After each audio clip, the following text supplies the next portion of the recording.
Всем привет, снова с вами Евгений, и сегодня мы первый раз с вами приезжаем на аукцион USS Tokyo. Это самый большой аукцион в Японии. За 14 лет жизни в Японии, из них 8 лет я занимался автомобилями, я так ни разу не смог сюда приехать. Но сегодня специально для вас решил приехать и снять этот уникальный аукцион.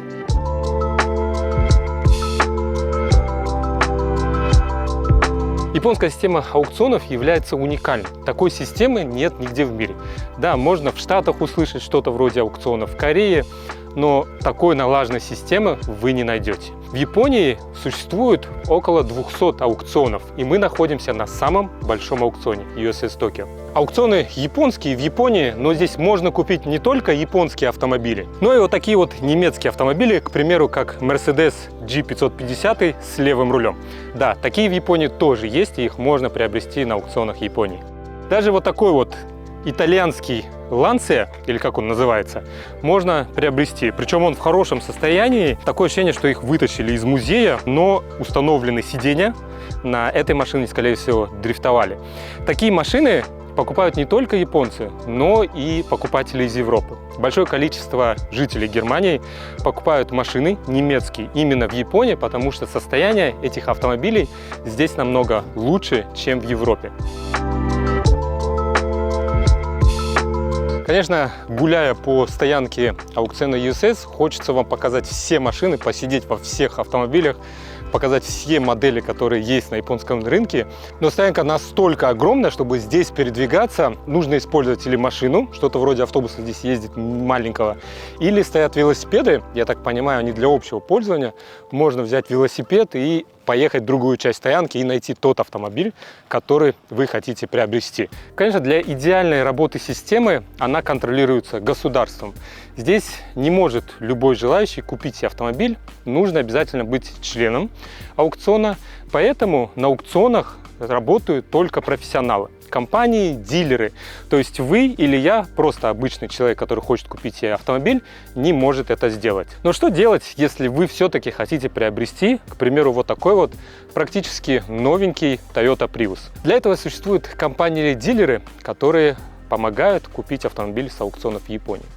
Одной из таких компаний Japan Auto. Она специализируется на покупке автомобилей с аукционов в Японии и доставке их до России. Они могут приобрести вам не только автомобиль под полную пошлину, но также привезти под распил или запчастями в Россию. Ну а самое главное, компания находится на территории России. Вам не нужно отправлять деньги за границу и бояться за то, что вы их потеряете. У вас всегда есть с кого спросить. Ну а если вы задумались в ближайшее время купить автомобиль, заходите по ссылке ниже на сайт компании Japan Auto или прямо в их Telegram и отправляйте запрос. В кратчайшие сроки сотрудники компании Japan Auto ответят вам на ваш запрос.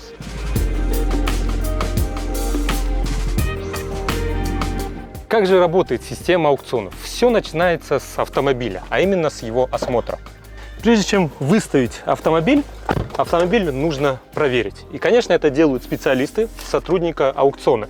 Потому что аукцион является независимой организацией. Он не владеет этими автомобилями. Третья сторона выставляет автомобиль, и другая сторона покупает автомобиль. Аукцион является посредником, поэтому ему можно доверять. Вот так, к примеру, выглядит аукционный лист компании USS. Здесь вся информация про этот автомобиль. Информация техническая, что это за автомобиль. К примеру, это Nissan Sirena с объемом двигателя 1,2 литра. Здесь также указан пробег. Если вдруг пробег скручен, то это тоже обязательно указывается. Есть зона, где плюсы. Это заполняет сам хозяин автомобиля. Он пишет, какие плюсы автомобиля, чтобы, конечно, продать автомобиль подороже. Если даже что-то не совпадает из того, что написал владелец, то сотрудник аукциона обязательно это зачеркнет, чтобы показать, что это неправда. Также есть дополнительные опции, к примеру, что-то там магнитола какая-то или что-то установлено дополнительно. В этом углу стоит оценка. Есть общая оценка, к примеру, это автомобиль 4,5 из максимальной 5, то есть автомобиль практически новый. И снизу есть оценочка салон, в этом случае B, то есть он не идеальный, видно где-то какие-то есть моменты, но в целом по состоянию, конечно же, автомобиль выглядит практически новый. Но главное понимать, что это оценка субъективная, потому что это оценивает человек, И в зависимости, конечно же, от сотрудника аукциона, у них, наверное, есть общие критерии, но каждый человек может выглядеть, смотреть на царапину и оценивать ее немного по-разному.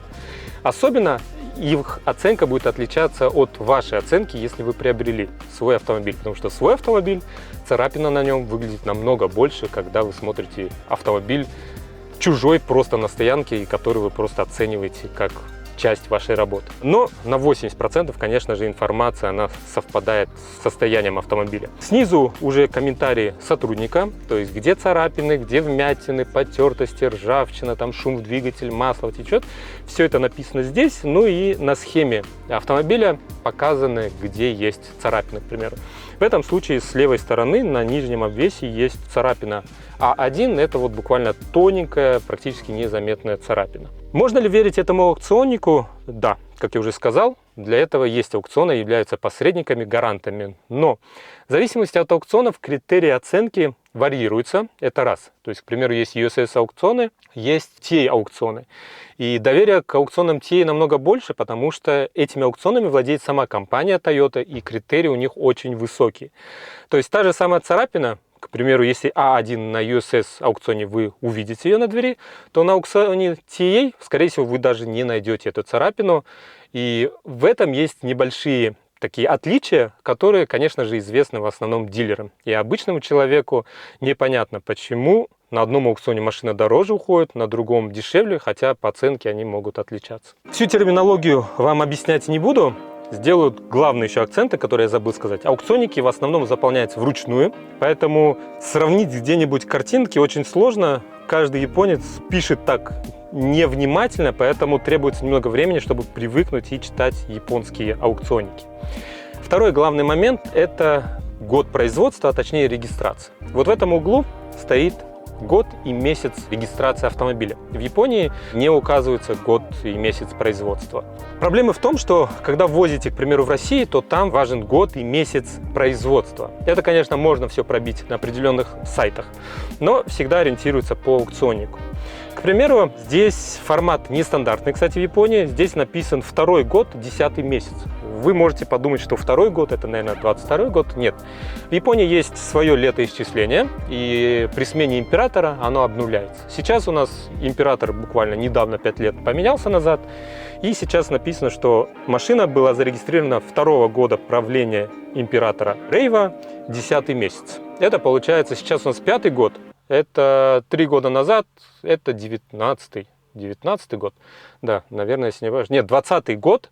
20-й год, октябрь. Произведена машина. Но с немецкими автомобилями все намного сложнее.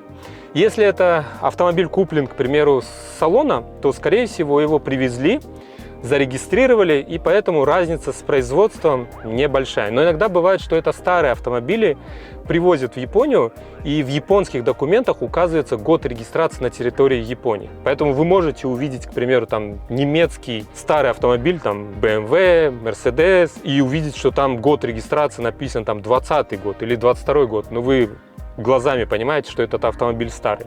Это опять же связано с тем, что год регистрации, когда первый раз автомобиль привезли в Японию, он зарегистрирован, и по всем документам он будет 22 года, если его привезли 22 года. Вот такая вот особенность японских аукционных листов. Да, прежде чем выбираться из Сирены, забыл вам рассказать про нововведение. Раньше, когда автомобили заводились с ключа, или в дешевых прям автомобилях ключ был в машине, или нужно было идти, брать ключ, и потом можно открыть и посмотреть машину, завести ее. Но сейчас, так как в основном все машины оборудованы беспроводными ключами, смарт-ключами, то на японских аукционах придумали вот такую систему. Под рулем вешать коробочку, пластмассовую коробочку, и вот с замком и металлической проволокой. Сразу у меня в голове идет мысль, что пластмассовую коробочку я, если захочу, могу легко выломать, но суть в том, что здесь лежит ключ, не нужно ходить брать ключ, вы просто садитесь, нажимаете на кнопку «Старт», заводите автомобиль и можете проверить работу двигателя, системы. Кстати, здесь не родная навигационная система стоит. Пощупать, потрогать автомобиль и потом его просто выключить и идти смотреть другой. Но можно ли обмануть систему аукционов в Японии? Да, бывает такое. На удаленных аукционах, которые, к примеру, один из вариантов это USS Nagoya, когда я работал, часто там попадались машины с такими секретами. Как это делается? Бывают ушлые продавцы, в основном это иностранцы, опять же, они какие-то проблемы машины быстро латают, временный такой ремонт, чтобы, когда машина стоит на аукционе, она же здесь не ездит, на ней нельзя поездить, покататься, потрогать. И инспектор приходит, заводит двигатель, смотрит под капотом, все вроде нормально. Но потом, там, через неделю, 2-3 недели, если поездить на машине, эта проблема может появиться. Конечно же, в аукционах есть система такая гарантийная. Если проблема обнаружилась до того, как машину вывезли с аукциона, к примеру, вы, если вдруг каким-то способом находитесь на аукционе и все-таки проверили машину перед тем, как забирать, нашли проблему, или, к примеру, компания-доставщик, перевозчик, которая приезжает и забирает автомобиль, если они видят, что есть какая-то проблема у автомобиля, которой нет на аукционном листе, то они связывают с дилером, с компанией, которая купила автомобиль на аукционе, и предупреждают, что есть такая проблема. И в этом случае дилер или компания, которая купила автомобиль, может предъявить претензию аукциону, и аукцион, конечно, вернет автомобиль назад и возвращает деньги. Но проблема в этой системе в том, что в основном все это работает на таком автоматизме, и крупные компании-дилеры, которые покупают автомобили с аукционов, у них в день они покупают там 200-300 тысяч автомобилей, и за каждой не уследишь. И часто бывает, что машина уже приехала в порт, выясняется проблема. В этом случае, если это качественная, надежная компания, то она берет ответственность на себя, не берет с клиента денег. Или хуже всего, когда эта проблема выясняется, когда уже автомобиль пришел на территорию Российской Федерации, и в этом случае вы уже, конечно, ничего сделать не можете, получить скидку не можете, приходится вам чинить автомобиль за свой счет. Поэтому в этой цепочке главное найти хорошую компанию-дилер, которая будет вам гарантировать и предоставлять максимальную точную информацию по автомобилю, переводить аукционники, потому что бывают компании недобросовестные, которые хотят, конечно же, продать больше автомобилей, могут эту вам информацию не перевести. Поэтому надежный партнер в этом случае, компания, очень важны, чтобы вы не купили кота в мешке.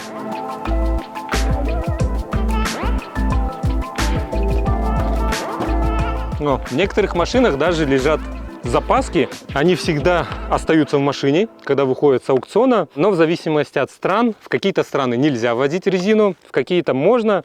Ну и если это ответственный дилер, конечно, он вам покажет фотографии, что в машине были резину, и спросит, нужна она вам или нет. Если компания не чистоплотная, то они заберут себе резину себе и продадут ее потом на Yahoo аукционе. Такое вот тоже бывает. Да, на примере вот такого автомобиля можно увидеть, почему японские аукционы популярны.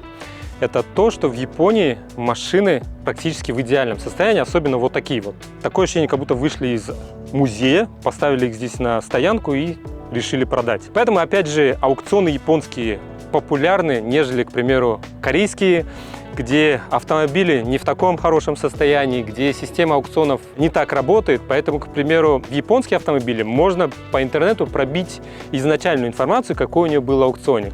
Но если вы покупаете корейский автомобиль, то с большой вероятностью, что вы даже не сможете узнать историю, в каком состоянии ее купили на аукционе в Корее.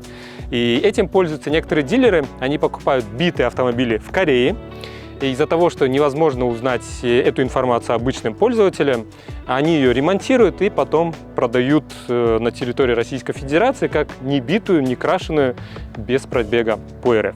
Поэтому, если вы хотите купить хороший качественный автомобиль, все-таки японские аукционы с их прозрачной и работающей системой как часы – это идеальное место. Посмотрите, просто вот такие автомобили можно купить на аукционах Японии в отличном состоянии. Конечно же, очень жалко, что, к примеру, в Россию эта машина будет непроходной и пошлина на нее будет очень высокая. Опять же, есть различные ограничения. Можно взять как распил, разбор, если у вас похожая есть модель, потом все это повесить на ваш автомобиль. Но посмотрите просто, у нее даже охладитель снаружи стоит. Прям для самых таких фанатов селики. Но вот такие вот Volkswagen, очень часто вижу около них иностранцев, европейцев, немцев. Они, опять же, в идеальном состоянии, их покупают назад домой, потому что они с левым рулем в Германию, поэтому на японских аукционах эти автомобили очень-очень дорого стоят. Немцы платят за них очень много денег. А в Германии они продаются там чуть не со стопроцентной наценкой и зарабатывают на них очень хорошо. Единственное, зайти внутрь мы не можем, потому что эти все машины раритетные, они под замком, нужно отдельно брать ключи. Ну, конечно, я бы сам себе такой автомобиль не купил. Я человек, который больше любит комфорт. Вот такие вот автомобили, это не мое. Особенно она, наверное, скорее всего, на механике. Но моей жене именно эта модель очень нравится. Но, думаю, это только визуально, потому что в управлении она ей точно не понравится. Но в целом, конечно, очень красивый автомобиль, раритетный для каких-либо или любителей автомобиля, или для каких-то бизнес-проектов, где вам нужно поставить такой вот автомобиль около своего магазина. Японцы тоже любят спорткары, собираются часто, ездят по очереди. Вы иногда, наверное, видели в новостях, когда такие машины сталкиваются, сразу все новости считают, сколько денег они убили. Вот, автомобили. Ну, к сожалению, они все закрыты, нельзя посидеть, но, опять же, я человек, который привык ездить на SUV, и вот таких вот машинах, которые ты лежишь практически на полу, я не очень люблю. Мне неудобно садиться. Ну и денег у меня, наверное, таких нет, сразу честно скажу. Ну и это угол с дорогими, элитными, эксклюзивными автомобилями. Здесь, конечно, снимать нельзя, но мы вам их все-таки покажем.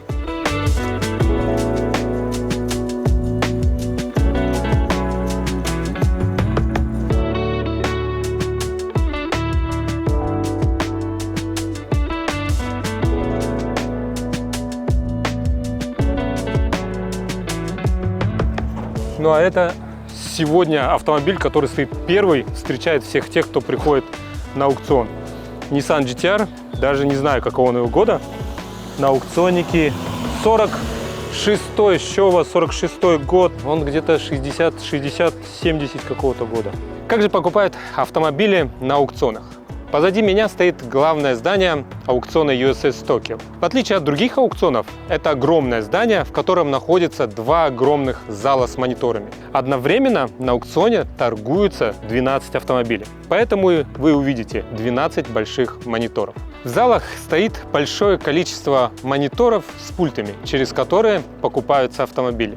Для того, чтобы воспользоваться этой системой, у вас должна быть специальная вот такая вот карточка для того, чтобы вы могли покупать автомобили. Покупатель прислоняет карточку к системе, и монитор разблокируется.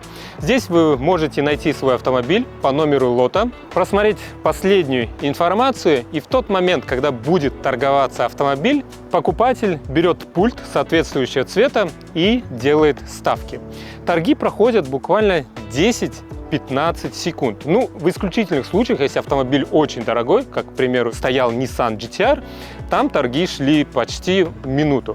Но в целом это буквально 10-15 секунд, и есть несколько показателей на экране. Когда горит синяя, там написано статус, это значит, что начались торги. В зависимости от цены автомобиля, одно нажатие может варьироваться от 1000 йен до 10-15 тысяч йен.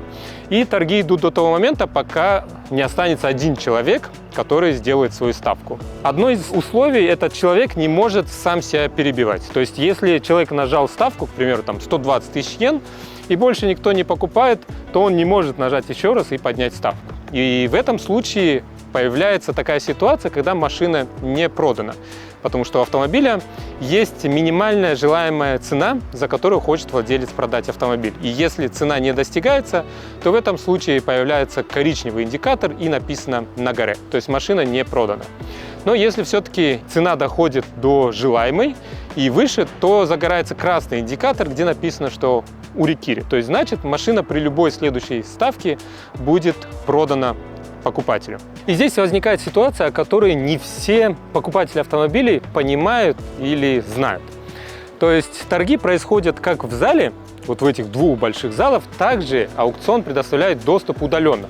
Да, он стоит определенных денег, нужно специальное оборудование, и обычно этим владеют крупные компании. Во время, когда идут торги, то есть вы нажимаете на ставку, к примеру, увидели сейчас цена 180, вы нажали и хотите купить машину за 190, но в этот момент могут еще несколько человек нажать, поэтому ваша ставка может быть не 180, а, к примеру, 190 или 200 тысяч йен.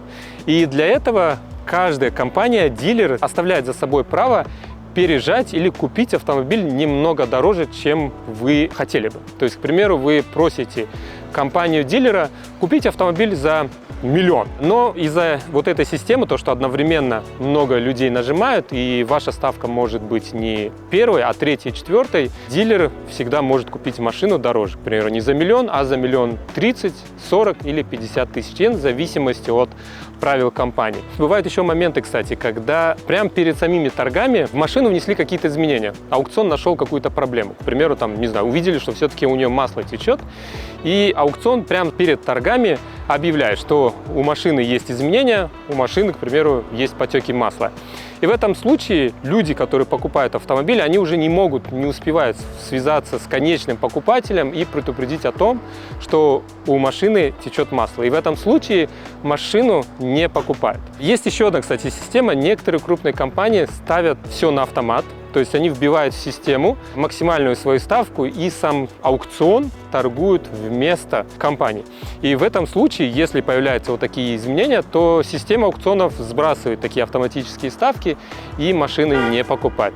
Вообще нюансов большое количество, и чтобы купить автомобиль, всегда человеку требуется какое-то время, чтобы понять, сколько сейчас цена, за сколько сейчас уходят такие автомобили. Потому что в зависимости от сезона цены плавают. Бывают моменты, когда, к примеру, из России закупились большим количеством автомобилей, и месяц-полтора автомобили особо не покупаются, и те автомобили, которые покупаются на российский рынок, они немного падают в цене. Поэтому, если вы, к примеру, начали заниматься аукционами, ищете себе автомобиль, не расстраивайтесь, если вы его не купили в первый или второй день.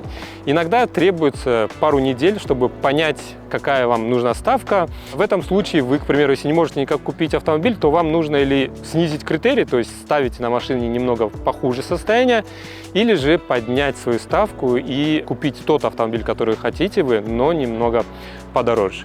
Конечно же, в этом случае важен, опять же, повторюсь, дилер, компания, с которой вы работаете. К примеру, есть такая компания Japan Auto, к которой вы можете обратиться. Под видео есть контакты этой компании. Они вам помогут приобрести тот автомобиль, который вам нужен, и по максимально низким тарифам. Конечно же, проведя здесь полдня, понимаешь, насколько уникальна эта система. Здесь все работает как часы. Машины упорядочены. Одна зона машины, где стоят немецкие, иностранные автомобили.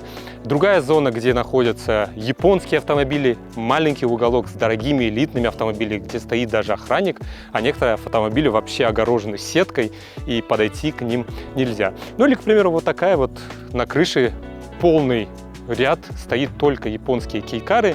Маленькие, красивенькие, дешевые, экономичные и, в принципе, отличный транспорт для езды по городу. Ну а на сегодня все. Я постарался вам рассказать про самую лучшую систему аукционов в мире БУ автомобилей, ну и показать вам самый большой аукцион в Японии. Я, конечно, не все рассказал, наверное, какие-то 10-15% о всей системе, как это работает. Но в ближайшие видео буду стараться понемногу рассказывать, делиться, чтобы у вас была полная картина, прежде чем покупать автомобиль БУ с японских аукционов. Ну а если вы первый раз на моем канале, подписывайтесь, оставляйте комментарии, ну и ставьте лайк, если вам это видео понравилось. Ну а мне нужно бежать. Увидимся с вами в следующем видео. Всем пока!